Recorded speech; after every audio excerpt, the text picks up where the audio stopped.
Hi friends, welcome to Aadukalam channel football news update. Video பார்க்குற friends ஒரு Thums அப் கொடுத்து support பண்ணுங்க. நேற்று நடைபெற்ற அத்லெட்டிக் கிளப் அணிக்கு எதிரான போட்டியில் 2-1 ரியல் மேட்ரிட் தோல்வியடைந்ததை தொடர்ந்து இந்த தோல்வியின் முழு பொறுப்பையும் தான் ஏற்பதா வால்வெர்தே தெரிவிச்சிருக்காரு.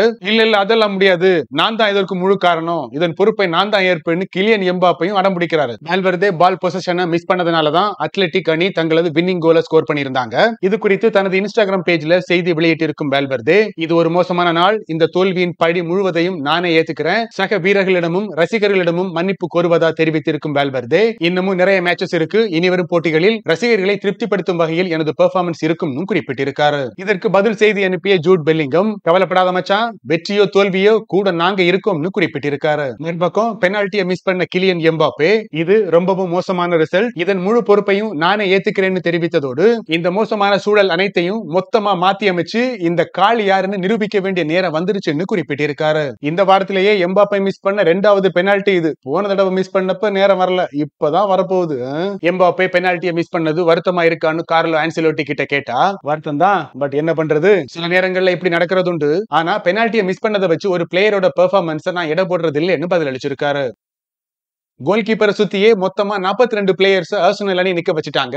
இதனால அவங்க கிட்ட இருந்து சண்டை போட்டு பால் எடுக்கிறதே கஷ்டமா இருந்ததுன்னு ரூபன் அமோரிம் தெரிவிச்சிருக்காரு. இருந்தாலும் கஷ்டப்பட்டு நல்லாவே டிஃபெண்ட் பண்ணியிருந்தோம், இன்னமும் சிறப்பாக செயல்பட்டு கம்பேக் கொடுப்போம்னு குறிப்பிட்டிருக்காரு. யுனைடெட் ஃபேன்ஸுக்கு ஒண்ணு மட்டும் சொல்லிக்கிறேன், மிகப்பெரிய சூறாவளி போல திரும்பி வருவோம். இது போன்ற ஏற்ற இறக்கங்கள் இருப்பது இயற்கையானதுதான். என் பிளேயர்ஸை பத்தி எனக்கு தெரியும், ஃபுட்பாலும் எனக்கு நல்லாவே தெரியும், என்ன நடக்குதுன்னு மட்டும் பொறுத்திருந்து பாருங்கன்னு ரூபன் அமோரிம் சவால் விடுத்திருக்காரு. ஆர்சனல் அணிக்கு எதிராக 2-0 தோல்வியடைந்தது மூலம் கடந்த 360 நாட்களா 34 லீக் மேட்சஸ்ல தோல்வியை சந்திக்காமல் ஆடிய ரூபன் அமோரிம் முதல் லீக் போட்டி தோல்வியை சந்திச்சிருக்காரு. கிறிஸ்டியானோ ரொனால்டோ மற்றும் நெய்மர் ஜூனியரோட ஃப்ரீ கிக்க பார்த்துதான் தானும் தனது ஃப்ரீ கிக் திறமையை வளர்த்து கொண்டதா மெம்பிஸ் டிபே தெரிவிச்சிருக்காரு. ரொனால்டோ ஃப்ரீ கிக் அடிக்கிறது போலவே தானும் அடிக்கணும்னு நீண்ட நாட்களா பயிற்சி மேற்கொண்டதாகவும், ஆனா இப்பதான் அப்படி ஒரு நல்ல கோல் அடிக்க முடிந்ததுன்னு தெரிவித்த மெம்பிஸ் டிபே, பாகிய அணிக்கு எதிராக இப்ப அடித்த இந்த ஃப்ரீ கிக் கோல் தான் தனது ஃபுட்பால் கரியர்லேயே மிகச் சிறந்த கோல்னு குறிப்பிட்டிருக்காரு. லியோனல் மெஸ்ஸியுடனான தனது தனிப்பட்ட உறவை ஒரு நாளும் குறைத்து மதிப்பிட முடியாதுன்னு ஜேவியர் மாஸ்டரானோ தெரிவிச்சிருக்காரு. இன்டர் மியாமி அணியின் ஹெட் கோச்சா இணைந்தது மகிழ்ச்சி அளிப்பதாகவும், என்னோட வேல்யூ என்னன்னு நிரூபிக்க ஆவலுடன் காத்திருப்பதா குறிப்பிட்டிருக்காரு. மாஸ்டரானோவை ஒரு பிளேயரா இன்டர் மியாமி அணியில் இணைப்பதற்கான முயற்சிகள் 2019 மேற்கொள்ளப்பட்டதா தெரிவித்த ஓனர் யோர்கே மாஸ், அப்பவே அவரோட ஃபுட்பால் பிலாசபி மேல தனக்கு மிகுந்த மரியாதை இருந்ததாகவும், இப்ப 5 வருஷம் கழிச்சு ஒரு ஹெட் கோச்சா தங்கள் அணியில் இணைந்திருப்பது மகிழ்ச்சி அளிப்பதா குறிப்பிட்டிருக்காரு. நடப்பு சீசன் முடிவில் Kevin De Bruyne, Kyle Walker, Jack Grealish மற்றும் எடர்சன் ஆகிய 4 நட்சத்திர வீரர்களையும் ரிலீஸ் செய்ய மான்செஸ்டர் சிட்டி முடிவெடுத்திருப்பதா தி அத்லெட்டிக் பத்திரிகை தெரிவிச்சிருக்காங்க. சமீபத்திய ஒரு சில போட்டிகளில் கைல் வாக்கரோட பெர்ஃபார்மன்ஸ்ல அதிருப்தியில் இருக்கும் அணி நிர்வாகம் அவருக்கு மாற்று வீரரை தேடும் முயற்சியில் ஈடுபட்டிருப்பதாகவும், கெவின் டி ப்ரூயினும் தொடர்ந்து இன்ஜுரி ஆனதுனால அவரது கான்ட்ராக்டை நீட்டிக்கும் எண்ணம் அணிக்கு இல்லைன்னு, மிக பெரிய தொகைக்கு இணைத்த ஜாக் கிரீலிஷும் எதிர்பார்த்த அளவு பெர்ஃபார்ம் பண்ணாததுனால அவரையும் ரிலீஸ் செய்யற முடிவுக்கு வந்திருப்பதா குறிப்பிட்டிருக்காங்க. வர்ஜில் வான் டைக்கை தக்க வைப்பதற்கான முயற்சியில் ஈடுபட்டிருக்கும் லிவர்பூல் அவருக்கு புதிய ஆஃபர் வழங்கி இருப்பதா பத்திரிகைகள் தெரிவிச்சிருக்காங்க.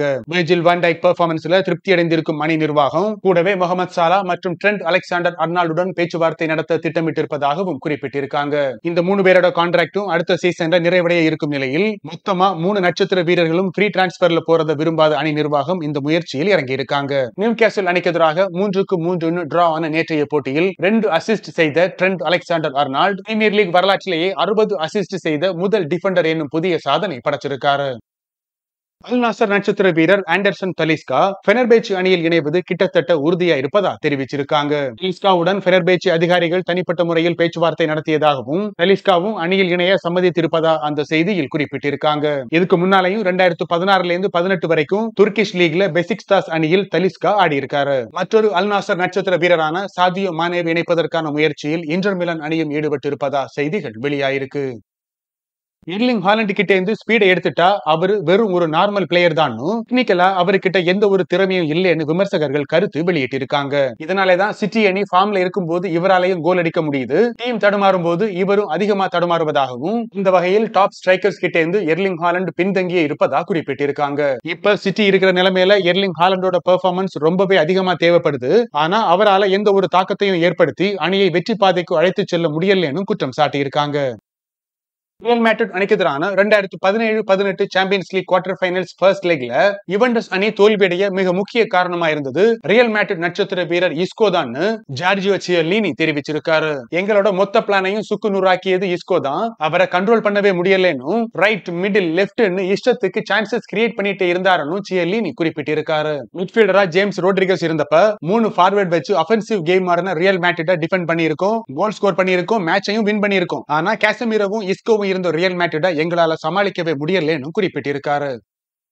ரியல் மேட்ரிட்டுக்கு வந்த முதல் நிமிஷத்திலிருந்தே கிறிஸ்டியானோ ரொனால்டோ தனது தனி முத்திரையை பதிக்க ஆரம்பித்ததா நட்சத்திர வீரர் குட்டி தெரிவிச்சிருக்காரு. தனக்குரிய இலக்கை ரொனால்டோ மிகவும் உயரத்தில் வைத்ததா தெரிவித்த குட்டி, பிராக்டிஸ் பண்ணும்போது ஒரு ஷாட் மிஸ் ஆச்சுன்னா அதை கோலா கன்வெர்ட் பண்ற வரைக்கும் விடாம திரும்ப முயற்சி பண்ணிட்டே இருப்பாருன்னு குறிப்பிட்டிருக்காரு. ட்ரைனிங் பிச்சுக்கு முதல்ல வர்றது மட்டும் இல்லாம கடைசியில போறதும் ரொனால்டோ தான் ரியல் மேட்ரிட் அணியில் அவருடன் இணைந்து ஆடிய வேன் டெர் வாட் தெரிவிச்சிருக்காரு. ரொனால்டோவோட உடம்பு ஒரு மெஷின் மாதிரி, அவரோட வயசை கம்பேர் பண்ணும்போது ஃபிட்னஸ் இளைஞர்களுக்கு சவால் அளிக்கும் வகையில் இருப்பதா தெரிவித்த வேன் டெர் வாட், எடுக்கிற ட்ரைனிங்கை விடவும் ஜிம், டயட், தூக்கம்னு இது எல்லாத்துக்கும் அதிக முக்கியத்துவம் கொடுப்பாருன்னு குறிப்பிட்டிருக்காரு. இது எல்லாம் நல்லாவே பேசிட்டு கடைசியில ரொனால்டோ மாதிரியான சுயநலவாதியா நான் பார்த்ததை இல்லைன்னு கூட சொல்லி இருக்காரு. நம்ம டீம் 6-0 வின் பண்ணி இருந்தாலும் அதுல ரொனால்டோவால கோல் அடிக்க முடியலன்னா அவரு சோகமா தான் இருப்பாரு. அதே நேரத்துல நம்ம டீம் தோத்தா கூட பரவாயில்ல, ரொனால்டோ 2 கோல் அடிச்சாருன்னு அதுலயே சந்தோஷமா இருப்பாருன்னு, ரொனால்டோவை பொறுத்த வரைக்கும் அவரு கோல் அடிக்கணும்ன்றதுதான் குறியா இருப்பாருன்னு குறிப்பிட்டிருக்காரு. இத்துடன் இன்றைய டாப் 10 செய்திகள் முடிந்தன. வீடியோ பிடிச்சிருந்தா லைக், கமெண்ட் பண்ணுங்க. மறக்காம உங்க ஃப்ரெண்ட்ஸ் கூட ஷேர் பண்ணுங்க. Thank you, friends.